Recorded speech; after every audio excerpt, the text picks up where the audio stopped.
Master minds commerce చదవాలనుకునే 10th inter విద్యార్థుల తొలి ఎంపిక.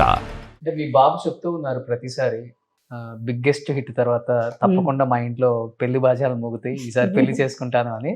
శ్యామలమ్మ గారు ఈసారి ప్రభాస్ గారి పెళ్లి ఎక్స్పెక్ట్ చేయొచ్చా? ఎంత పెద్ద బిగ్గెస్ట్ హిట్ తర్వాత నెక్స్ట్ ఇంకా ఎక్స్పెక్ట్ అంటే అదే కదా, అందరూ జయంతి గారికి కూడా ఉంది ఆ క్వశ్చన్ అడగాలి. అందరూ ఎక్స్పెక్ట్ చేస్తున్నారు. మీ అందరితో పాటు నేను కూడా వెయిట్ చేస్తున్నాను. అన్ని జరుగుతాయి, ఇవన్నీ ఎలా జరుగుతున్నాయి, అన్నీ జరుగుతాయి. సరే, సో ఆయన కూడా చెప్పారు అన్ని జరుగుతున్నాయి, దీంతో పాటు అది కూడా జరుగుతుంది. ఈ సినిమా ఇంత ఇచ్చారు, ఈ ఆనందం ఎన్ని సంవత్సరాలైనా ఇంకా మాకు కొత్తగానే ఉంది. ఈ సినిమా అప్పుడే రిలీజ్ అయిపోయి అప్పుడే ఫస్ట్ వీక్ అయిపోయి సెకండ్ వీక్ వచ్చేసిందని అనుకోవట్లేదు మేము. అవును, ఇంకా అప్పుడే రిలీజ్ అయ్యి ఆనందాన్ని ఇంకా అలాగా మారుమోగుతూనే ఉన్నాయి చెవులు. ఆ కలికి మా ఫోన్లు ఎవరివి అసలు ఫోన్ ఓపెన్ చేస్తే ఇంకా కలికి రెబల్ స్టార్ మా దేవుడు కలికి అనే మెసేజ్లు నిండిపోయి ఉన్నది. నా అంత ఆనందంతో ఉన్నారు కానీ ఈసారి ప్రభాస్ గారు ఫ్యాన్స్. పెళ్లి ఫిక్స్ అయిన తర్వాత కొంచెం బాధ కూడా పడతారు, ఎందుకంటే ఇంత ముందు చేసుకుని ఉంటే ఒకే ఇండస్ట్రీని పిలిచే వాళ్ళం, మనం ఇబ్బంది ఉండేది కాదు.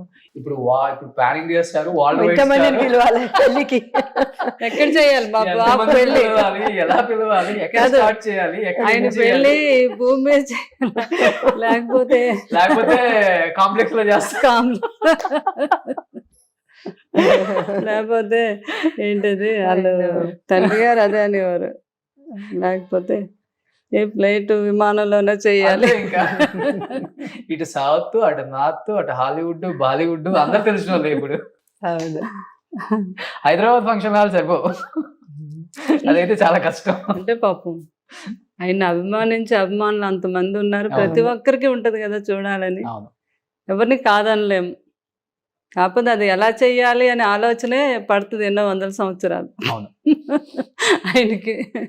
సో లాస్ట్ అండ్ ఫైనల్ గా చెప్పండి అమ్మా, మహాభారతం గురించి మీరు బాగా వినుంటారు, చదివుంటారు, దానిలో ప్రతి క్యారెక్టర్ గురించి మీకు బాగా తెలుస్తుంది, దాంట్లో అసలుకి వేరే థాట్ కూడా లేదు. ఇప్పుడు కలియుగం అంటున్నారు, కల్కి 2898 AD అంటున్నారు, అంటే ఎలా ఉంటుందో చూపిస్తున్నాం ఇప్పుడు మనం. నిజంగా మీరు విన్న మహాభారతం క్యారెక్టర్స్ స్టోరీ అంటే ఏమని చెప్తారు? అంటే మనకు అందరూ ఫస్ట్ మహాభారతం అంటే మనకి చిన్నప్పటి నుంచి చదివిన మహాభారతం, కానీ ఏంటంటే మనకి జస్ట్ సినిమా చూడాలంటే మినిమం బీటెక్ చదివి ఉండాలని చెప్పేసి ఒకటి ఇప్పుడు వైరల్ అవుతుంది. నేను క్లుప్తంగా చదివిన మహాభారతం, తర్వాత ఈ మహాభారతం అనేది టీవీలో సీరియల్స్ వచ్చిందండి. అవును, మహాభారతం సమ్వేర్ ఇన్ 90s లో అట్లా వచ్చింది. ఎవ్రీ సండే మార్నింగ్ తప్పకుండా మొత్తం అంతా చూసాను. అక్కడే కూర్చుండేవాడు. సండే పొద్దున వచ్చిందంటే అసలు రోడ్ మీద ట్రాఫిక్ కూడా ఉండేది కాదండి. 90s లో ఆ మ్యూజిక్ వస్తుంది, అందులో కూడా వాళ్ళు కాలం గురించి, ఆ కాలం చెప్పే కథ అన్నమాట అది. ఓకే, సో ఆ కాలం మై హూ సమయ్ అంటూ ఆ కథ చెప్తాడనమాట. అది ప్రతిదీ చూశాను. చూసిన తర్వాత కూడా అవన్నీ సిడీస్ కూడా కొనుక్కొని మళ్ళీ చూసాను. మా దగ్గర ఉన్నాయి ఇప్పటికే అవి సిడీస్ క్యాసెట్స్, హిందీ రామాయణం ఒకటి. సో అవి కూడా చూసాము. సో ఇది అంటే ఇంట్రికేట్ స్టోరీస్ ఉంటాయి అందులో, మనకి తెలియని కూడా ఉంటాయి అన్నమాట. అండ్ అవన్నీ చూసాం కనుక కొంచెం ఐడియా ఉన్నది. అండ్ పిక్చరైజేషన్ అనేది అట్స్ డిఫరెంట్ బాల్ గేమ్. ఓకే, ఏదంటే అవన్నీ కూడా ఎలాగా వాళ్ళు అన్వయించుకొని అది చేస్తారు, వాళ్ళకి అవసరమైనట్టు ఏ సీన్స్ వాడుకునేది అనేది each one has their own interpretation. ఇప్పుడు మనం చూస్తాం కదా, మహాభారతం అనేది ఎంతో మంది తీసినారు, తర్వాత రామాయణం కూడా ఎంతో మంది తీశారు. ప్రతి ఒక్కరికి వాళ్ళ చిన్న ఇంటర్ప్రిటేషన్స్ ఉంటాయి. కథ రాసి తెరకెక్కించి సూపర్ డూపర్ హిట్ చేయడం చాలా కష్టం. ప్లస్ అది సినిమాటిక్ గా కూడా మనం కొంచెం యూస్ఫుల్ గా అందరూ ఎన్ని చూపించినా మెయిన్ మూలం అదే, దాన్ని కదుపుకుంటా ఎంతైనా చేసుకోవచ్చు. అవును, మార్చకూడదు. అది ఆ మారల్ అనేది అలాగే ఉండాలి. నువ్వు ఎంత మంచోడైనా, ఎంత పరాక్రమవంతుడైనా కూడా నువ్వు ధర్మం సైడ్ ఉంటే నీకు మంచిది, నువ్వు అధర్మం సైడ్ ఉంటే నీకు నువ్వు చనిపోతావు, ఆర్ దానికి శిక్ష అనుభవిస్తావు అనేది బేసిక్, అంతేనండి. That is moral of life. ఎవరికైనా సరే మహాభారతం అనేది ప్రతి ఒక్కరి లోపల జరుగుతూనే ఉంటది అనమాట రోజుకి. అవును. అంటే నువ్వు ఆ యొక్క యుద్ధం మనం రోజు మనం కరెక్ట్ సైడ్ ఉన్నామా రాంగ్ సైడ్ ఉన్నామా, అది అబ్రహాం లింకన్ వాళ్ళు కూడా అన్నారు, నీ రిలీజన్ అనేది ఏం లేదు, నువ్వు కరెక్ట్ చేస్తే నువ్వు హ్యాపీగా లోపల అనిపిస్తే నువ్వు రైట్, ఏదో లోపల నీకు గెలుపుతున్నదంటే నువ్వు రాంగ్. నీ కాన్షియస్ లోపల ఆ యుద్ధం జరుగుతూ ఉంటది అనమాట రోజు. ధర్మానికి అధర్మానికి ఓకే జరిగేదే కురుక్షేత్రం. ఓ, ఆ రెండిటి మధ్య జరుగుతుంది ఆ యుద్ధం. ఓకే అంతే. సో అది ఒక్కొక్కరు ఒక్కొక్కలాగా చూపిస్తారు.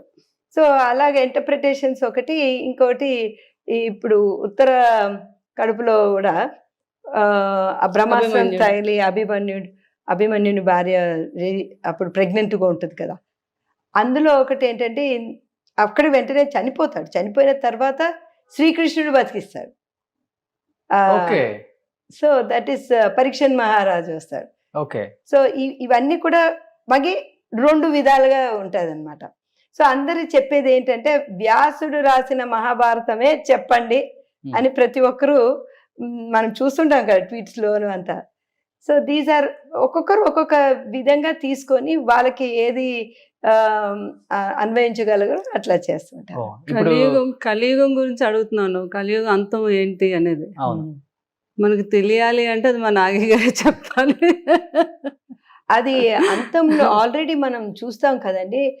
యాక్చువల్లీ ఆ రోజు నేను సినిమా చూసిన తర్వాత ఇంటికి వెళ్ళాక ట్యాప్ తిప్పాక నీళ్ళతో చేతులు కడుక్కున్నప్పుడు అమ్మ బాబాయ్ నీళ్ళు సరిగ్గా వాడాలి, జాగ్రత్తగా ఉండాలా, గంగానే ఎండిపోయినప్పుడు మనం నీళ్ళని ఎంత జాగ్రత్తగా, మనం అందరం ఈ టెక్నాలజీ గురించి అవును. మాట్లాడుతున్నాం ఈ సినిమాలో. నాకు వచ్చింది అది main moral of the story was ఇట్లయిపోతుందా, చెట్లు ఉండదు, ఒక చిన్న ఆకు అక్కడ చిగురిస్తుంటే మనం ఎంత హ్యాపీగా ఉన్నాం.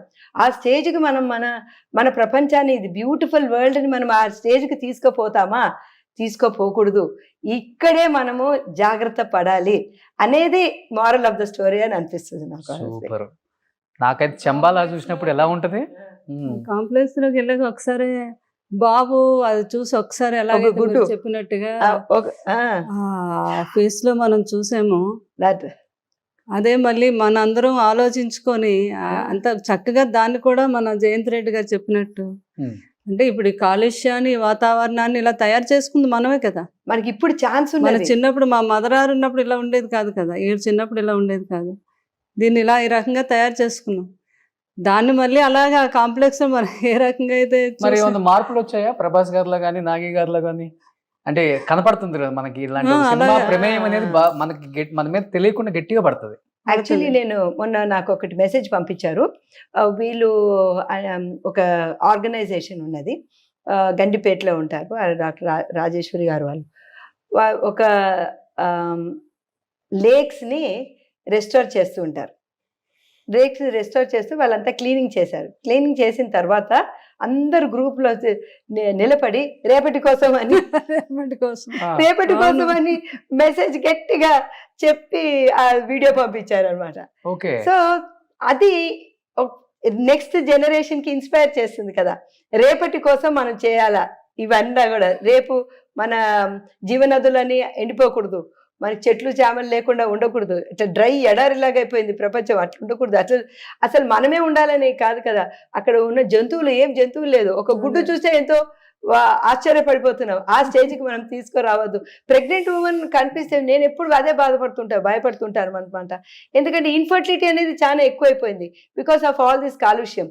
అయితే అనిపిస్తుంది అనమాట, అయ్యో ఇంకొక 100 సంవత్సరాలు అయిపోతే అసలు టెస్ట్ ట్యూబ్ బేబీతోనే వస్తుందా పిల్లలు అనే మీమాంసంలో మేము గైనకాలజిస్ట్ అనుకుంటుంటాం అనమాట. ఆ స్టేజ్ వాళ్ళు అంటారు, అయ్యో నేను టచ్ చేయొచ్చా నిన్ను అనే అమ్మాయి అంటది. అంటే ప్రెగ్నెన్సీ అనేది ఎంత అపురూపం అయిపోతుందో ఆ స్టేజ్ లో, ప్రెగ్నెన్సీ రావడమే అపురూపం అయిపోతుంది. డాక్టర్ కాబట్టి అదేంటమ్మా అసలు ఆ serum test tube baby 120 days అదే అంటే సీరం వాళ్ళు ఎక్స్ట్రాక్ట్ చేయడం 150 days కి. సో వీళ్ళు ఏం చేస్తున్నారంటే something like an IUI procedure చేస్తున్నారు. సీడింగ్ అని అంటారు కదా, సీడింగ్ అంటేనే IUI. సో ఆర్టిఫిషియల్ గా అదే మేమంటాం, న్యాచురల్ గా ప్రెగ్నెన్సీ వస్తుందా, న్యాచురల్ గా పిల్లలు పుడతారా అనేది పెద్ద డౌట్.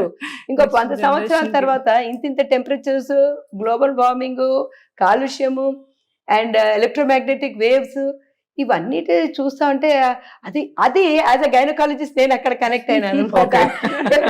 మృణాల్ సేన్ వస్తుంటే ప్రెగ్నెన్సీ అని తాకచ్చా అని అడగడం, Okay.